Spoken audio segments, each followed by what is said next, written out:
एक जमाने की बात है। एक पुरसुकून और खूबसूरत गांव में एक मेहनती मगर गरीब आदमी रहता था। लोग उसे चक्की वाला कहते थे क्योंकि वो सारा दिन अपनी चक्की चलाकर गुजारा करता था। लेकिन वक्त के साथ उसकी हालत खराब होती गई, काम कम हो गया, आमदनी घट गई और वो आहिस्ता आहिस्ता गरीब होता चला गया। अब उसके पास सिर्फ दो चीजें बाकी रह गई थीं, एक पुरानी सी चक्की और उसके पीछे खड़ा एक बड़ा सा सेब का दरख्त। ये दरख्त उसके लिए सुकून की जगह था। जब वो थक जाता तो उसकी ठंडी छांव में बैठकर गहरी सांस लेता और सोचता, काश मेरी किस्मत भी बदल जाए। एक दिन सुबह सवेरे चक्की वाला कुल्हाड़ी उठाकर जंगल की तरफ चल पड़ा। उसका इरादा था कि लकड़ियां काट कर लाए ताकि कुछ पैसे कमा सके। वो दरख्तों के बीच आहिस्ता आहिस्ता आगे बढ़ रहा था कि अचानक एक औरत उसके सामने आ खड़ी हुई। औरत बहुत अजीब लग रही थी। उसकी आंखों में एक चमक थी, जैसे वो कोई राज जानती हो। चक्की वाला थोड़ा घबरा गया, मगर वो वहीं रुक गया। औरत ने हल्की सी मुस्कुराहट के साथ कहा, तुम क्यों अपने आप को इतनी मुश्किल में डाल रहे हो? अगर तुम मुझे वो चीज देने का वादा करो जो तुम्हारी चक्की के पीछे है, तो मैं तुम्हें अमीर बना दूंगी। चक्की वाले ने सोचा, वो क्या हो सकती है सिवाय मेरे सेब के दरख्त के। चुनाचे उसने कहा, ठीक है, और उस अजनबी को एक तहरीरी वादा दे दिया। मगर वो हंसी और तंजिया अंदाज में बोली, 3 साल बाद मैं आऊंगी और जो मेरा है उसे ले जाऊंगी। और फिर चली गई। जब चक्की वाला घर वापस आया तो उसने एक अजीब मंजर देखा। घर के संदूक और अलमारियां सामान और दौलत से भरी हुई थीं। इतने में उसकी बीवी जल्दी से उसके पास आई और घबरा कर बोली, मुझे बताओ ये सब कहाँ से आया? ना कोई उसे लाया है, ना मुझे कुछ मालूम है। चक्की वाले ने उसे सारी बात बताई। ये एक अजनबी औरत की तरफ से है जो मुझे जंगल में मिली थी। उसने मुझे दौलत देने का वादा किया था। उसके बदले में मैंने उसे वो चीज देने का वादा किया है जो चक्की के पीछे है। हम आसानी से उसे अपना सेब का दरख्त दे देंगे। ये सुनकर बीवी का चेहरा एकदम बदल गया। वो घबरा कर बोली, ऐ मेरे शौहर, तुमने क्या कर दिया? वो कोई आम औरत नहीं थी, बल्कि एक शैतानी जादूगरनी थी। उसका मतलब सेब का दरख्त नहीं था, बल्कि हमारी बेटी सिरीना है जो अभी चक्की के पीछे सहन में झाड़ू दे रही है। दरअसल वो औरत निहायत खूबसूरत लड़कियों से अपने जादू के जरिए अपनी ताकत और खूबसूरती हासिल करती थी, जिसकी वजह से वो 120 साल की उम्र में भी जवान और हसीन नजर आती थी। ये सुनकर चक्की वाला सुन रह गया और उसके दिल में खौफ उतरने लगा। मगर उसे छोड़ना भी उसके लिए आसान न था। अपने गुस्से को ठंडा करने और लड़की को सजा देने के लिए उसने अचानक चक्की वाले की तरफ देखा। उसकी आवाज में एक सर्द फैसला छुपा हुआ था। इसके हाथ काट दो।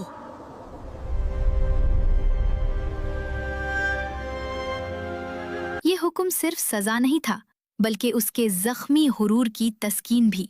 ये सुनते ही चक्की वाला कांप उठा। उसके होंठ लर्जने लगे और वो टूटती हुई आवाज में बोला, मैं अपनी ही बेटी के हाथ कैसे काट सकता हूँ? जादूगरनी ने सख्त और बेरहम लहजे में जवाब दिया, अगर तुमने ऐसा ना किया तो तुम भी मेरी ताकत से नहीं बच सकोगे। मैं तुम्हें अपने साथ ले जाऊंगी। ये अल्फाज सुनकर चक्की वाला खौफ की गहराइयों में डूब गया।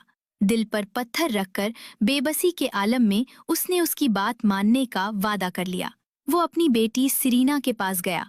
उसकी आंखें आंसुओं से भर चुकी थीं और दिल दुख से बोझल था। मेरी मजबूरी को समझो और मुझे माफ कर दो। सिरीना ने उसे देखा। पहली बार उसकी आंखों में वो बाप नहीं था जिस पर वो भरोसा करती थी, सिर्फ एक डरा हुआ इंसान था। सिरीना की आंखों में घबराहट आ गई। नहीं अब्बा, ऐसा ना करें, खुदा के लिए नहीं। उसने नजरें झुका लीं। मैं कमजोर पड़ गया हूँ, मुझे माफ कर दो। एक लम्हे के लिए वो रुका, फिर आंखें बंद करके उसने उसके हाथ काट दिए।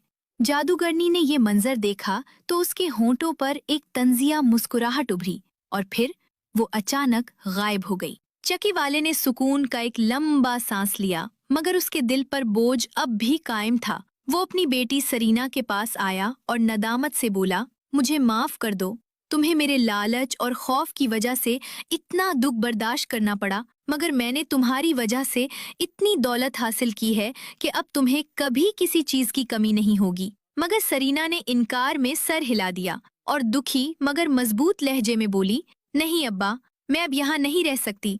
आप अपनी दौलत में खुश रहें और ना ही मैं आपको कभी माफ कर सकूंगी। ये कहकर उसने दिल पर पत्थर रखा और जाने का इरादा कर लिया, जैसे अपने दुखों से दूर एक नई राह इख्तियार करने जा रही हो।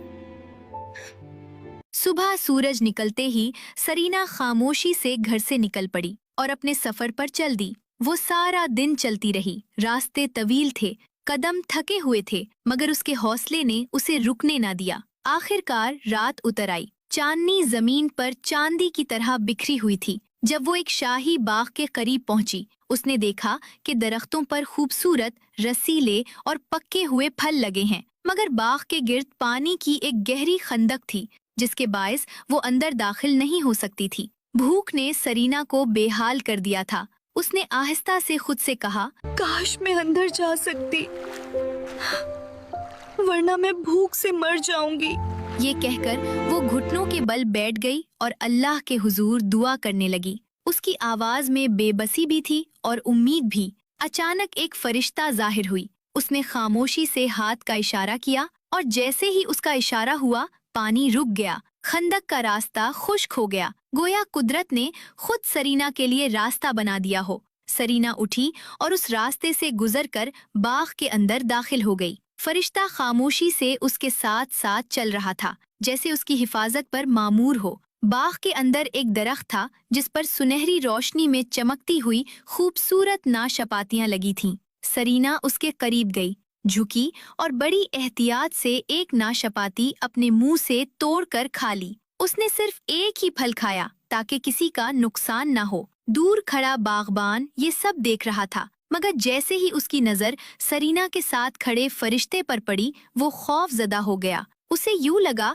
जैसे कोई रूह हो, इसीलिए वो खामोश रहा और कुछ न बोला। जब सरीना ने नाशपाती खा ली तो उसकी भूख कुछ कम हो गई। वो आहिस्ता से जाकर झाड़ियों में छुप गई और वहीं रात गुजारने लगी, जैसे दुनिया की नजरों से खुद को छुपा रही हो। अगली सुबह बाग का बादशाह शाहिद वहां आया। हस्बे मामूल उसने दरख्तों के फल गिने तो देखा कि एक नाशपाती कम है। वो हैरान रह गया और बागबान से पूछा, ये नाशपाती कहाँ गई? ये जमीन पर भी नहीं गिरी। बागबान ने घबराई हुई आवाज में जवाब दिया, हुजूर, रात को एक रूह आई थी, उसके हाथ नहीं थे और उसने एक नाशपाती अपने मुंह से खाई। बादशाह शिद ने हैरत से पूछा, वो यहाँ तक कैसे पहुँची? पानी की खंदक को कैसे पार किया? बागबान ने आहिस्ता से कहा, मैंने देखा कि आसमान से सफेद लिबास में एक शख्स आया था। उसने पानी को रोक दिया ताकि वो रूह अंदर आ सके। मुझे लगा वो फरिश्ता है, इसीलिए मैं खौफजदा होकर खामोश रहा। बादशाह शाहिद कुछ देर गहरी सोच में डूबा रहा, फिर आहिस्ता से बोला, अगर ये बात सच है तो आज रात मैं खुद देखूंगा। रात होते ही बादशाह शाहिद बाग में आ पहुंचा। उसके साथ एक पादरी भी था, ताकि वो उस पुरस्रार लड़की से बात कर सके और उस राज को जान सके जो अंधेरे में छुपा हुआ था। वो खामोशी से दरख्त के नीचे बैठ गए, सांसें थामे, जैसे वक्त भी उनके साथ रुक गया हो। आधी रात का वक्त हुआ तो झाड़ियों में हल्की सी सरसराहट सुनाई दी। सरीना आहिस्ता आहिस्ता बाहर निकली, खामोश, थकी हुई, मगर अपने अंदर एक अजीब सी रोशनी लिए हुए। वो धीरे कदमों से दरख्त के पास गई और एक नाशपाती अपने मुंह से तोड़कर खाने लगी। उसके साथ वही सफेद लिबास वाला फरिश्ता खामोशी से खड़ा था, जैसे उसकी हिफाजत कर रहा हो। ये मंजर देखकर पादरी आगे बढ़ा और निहायत नरमी से पूछा, क्या तुम आसमान से आई हो या जमीन से? क्या तुम रूह हो या इंसान? मैं रूह नहीं हूँ, मैं एक बदकिस्मत इंसान हूँ जिसे सबने छोड़ दिया है सिवाय खुदा के। ये सुनकर बादशाह शाहिद का दिल पिघल गया। वो आगे बढ़ा और नरमी से बोला, अगर दुनिया ने तुम्हें छोड़ दिया है तो मैं तुम्हें कभी नहीं छोड़ूंगा। वो सरीना को अपने साथ महल ले गया। सरीना निहायत खूबसूरत और नेक दिल थी। और उसकी मासूमियत ने बादशाह शाहिद के दिल में जगह बना ली। उसने उसके लिए चांदी के हाथ बनवाए और फिर उसे अपनी मलका बना लिया और उससे शादी कर ली। यूं 1 साल खुशियों में गुजर गया, सुकून, मोहब्बत और उम्मीद के साथ।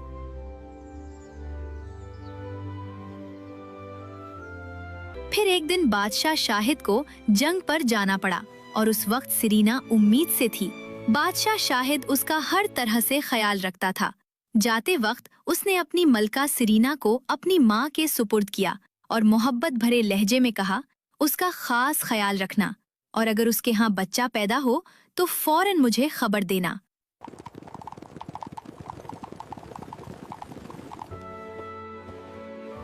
वक्त गुजरा और फिर वो खुशी का लम्हा आ गया। मलका सीरीना के यहाँ एक निहायत खूबसूरत बेटा पैदा हुआ। बादशाह शाहिद की माँ ने खुशी से ये खबर एक खत में लिखी और कासिद के हाथ रवाना कर दी। मगर किस्मत को कुछ और ही मंजूर था। रास्ते में कासिद एक नदी के किनारे रुका। लंबे सफर से थका हुआ था, इसलिए वहीं लेटकर गहरी नींद में सो गया। इसी लम्हे जादूगरनी नमूदार हुई, वही जादूगरनी जो हमेशा सीरीना की खूबसूरती और ताकत पर नजर रखती थी। वो खामोशी से आई और कासिद के पास रखे खत को निकाल लिया। उसने असल खत की जगह एक दूसरा खत रख दिया, एक ऐसा खत जिसमें जहर घोला हुआ था। उसमें लिखा था कि मलका सीरीना ने एक अजीबो गरीब मखलूक को जन्म दिया है। जब बादशाह शाहिद ने ये खत पढ़ा तो उसका दिल परेशानी से भर गया। हैरत और फिक्र के बावजूद उसने खुद को संभाला और जवाब में लिखा, मलका सीरीना का खास ख्याल रखा जाए, उसकी खिदमत की जाए जब तक कि मैं खुद वापस ना आ जाऊं। कासिद वापसी पर फिर उसी जगह रुका और एक बार फिर नींद ने उसे आ घेरा, बेखबर इस बात से कि तकदीर उसके जरिए एक और आजमाइश लिखने वाली है। जादूगरनी एक बार फिर आई, खामोश मगर दिल में नए फरेब लिए हुए। उसने कासिद की जेब से असल खत निकाला और उसकी जगह एक और खत रख दिया जिसमें जालिमाना हुक्म लिखा था कि मलका सीरीना और उसके मासूम बच्चे को कत्ल कर दिया जाए। जब बूढ़ी माँ को ये खत मिला तो उसके हाथ कांपने लगे। उसकी आंखों में खौफ और बेयकीनी भर गई। वो यकीन ही न कर सकी कि उसका अपना बेटा ऐसा हुक्म दे सकता है। उसने फौरन बादशाह शाहिद को दोबारा खत लिखा, मगर कोई जवाब न आया क्योंकि हर बार जादूगरनी रास्ते में आकर खत बदल देती थी। आखिरकार एक ऐसा खत आया जिसने उसके दिल को चीर कर रख दिया। उसमें लिखा था कि मलका सीरीना की जबान और आंखें बतौर सबूत महफूज की जाएं ताकि हुक्म की तकमील साबित हो सके। ये पढ़कर बूढ़ी माँ टूट गई। उसकी आंखों से आंसू बहने लगे। वो जानती थी कि इतने मासूम खून का बहाना एक बहुत बड़ा जुल्म होगा। इसी रात उसने एक हिरनी मंगवाई और उसकी जबान और आंखें निकालकर महफूज कर ली ताकि वो जालिम हुक्म की झूठी गवाही दे सके मगर एक बेगुनाह जान बचा ले। फिर वो मलका सीरीना के पास आई। उसके दिल में दर्द भी था और मजबूरी भी। उसने भारी दिल से कहा, मैं तुम्हें बादशाह के हुक्म के मुताबिक कत्ल नहीं कर सकती, मगर अब तुम यहाँ नहीं रह सकती। अपने बच्चे को लेकर इस दुनिया में कहीं दूर चली जाओ और कभी वापस ना आना। बेचारी मलका सीरीना ने अपने बच्चे को अपनी पीठ से बांधा, आंखों में आंसू लिए, दिल में दर्द समेटे वो महल को हमेशा के लिए छोड़कर चल पड़ी। वो चलती रही यहाँ तक कि एक घने और सुनसान जंगल में जा पहुंची। थकन और गम से निढाल होकर वो घुटनों के बल गिर गई और अल्लाह के हुजूर दुआ करने लगी। उसकी आवाज में टूटा हुआ दिल भी था और आखिरी उम्मीद भी। तब अचानक अल्लाह का एक फरिश्ता उसके सामने जाहिर हुआ। उसके चेहरे पर सुकून और रोशनी थी। उसने नरमी से मलका सीरीना का हाथ थामा और उसे एक छोटे से घर तक ले गया। घर के दरवाजे पर एक तख्ती लगी थी जिस पर लिखा था, यहाँ सब आजाद हैं। घर के दरवाजे से एक बर्फ जैसी सफेद लड़की बाहर आई। उसके चेहरे पर सुकून और रोशनी थी। वो मुस्कुरा कर बोली, खुश आमदीद ए मलका सीरीना। फिर वो निहायत शफकत से मलका सीरीना को अंदर ले गई और एक आरामदेह जगह पर बिठा दिया। उन्होंने आहिस्तगी से बच्चे को मलका सीरीना की पीठ से उतारा और एक खूबसूरत छोटे बिस्तर पर लिटा दिया। जैसे किसी अनमोल अमानत को संभाल रहे हों। मलका सिरीना हैरत से बोली, तुम्हें कैसे मालूम हुआ कि मैं मलका हूँ? सफेद लिबास वाली लड़की ने नर्म लहजे में जवाब दिया, मैं खुदा की तरफ से भेजा गया फरिश्ता हूँ, तुम और तुम्हारे बच्चे की हिफाजत के लिए। मलका सिरीना ने उस छोटे से घर में 7 साल गुजारे। उसकी निहायत मोहब्बत और देखभाल की गई और खुदा के फजल से उसके सब्र, नेकी और ईमान के बदले उसके कटे हुए हाथ दोबारा उगाए। दूसरी तरफ आखिरकार बादशाह शाहिद जंग से वापस लौटा। उसकी पहली ख्वाहिश यही थी कि अपनी बीवी और नन्हे बच्चे को देखे, मगर जैसे ही उसने अपनी माँ से पूछा, वो आंसुओं में डूब गई और दर्द और गुस्से से बोली, ऐ जालिम इंसान, तुमने मुझे क्यों लिखा कि मैं उन दोनों मासूम जानों को कत्ल कर दूं?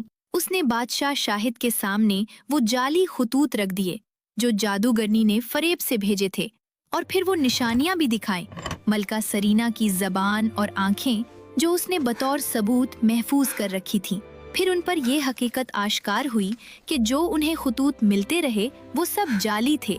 ये सब जानकर बादशाह शाहिद का दिल टूट गया। वो अपनी बेगुनाह बीवी सरीना और मासूम बच्चे के लिए इस कदर रोया कि उसकी हालत देखकर पत्थर भी पिघल जाते। बूढ़ी माँ का दिल भी भर आया। उसने नरमी से कहा, इत्मीनान रखो, वो जिंदा हैं। मैंने एक हरनी को कुर्बान करके उसकी जबान और आंखें ले ली थीं और तुम्हारी बीवी सरीना को बच्चे के साथ भेज दिया, इस वादे के साथ कि वो कभी वापस नहीं आएगी क्योंकि तुम उस पर नाराज थे। ये सुनकर बादशाह शाहिद की आंखों से आंसू बहने लगे। वो अज़्म से बोला, मैं आसमान की नीलाहट तक जाऊंगा, ना खाऊंगा ना पीऊंगा जब तक अपनी प्यारी बीवी सरीना और बच्चे को दोबारा ना पालूं, अगर वो उस दौरान जिंदा हों। फिर उसका तवील सफर शुरू हुआ।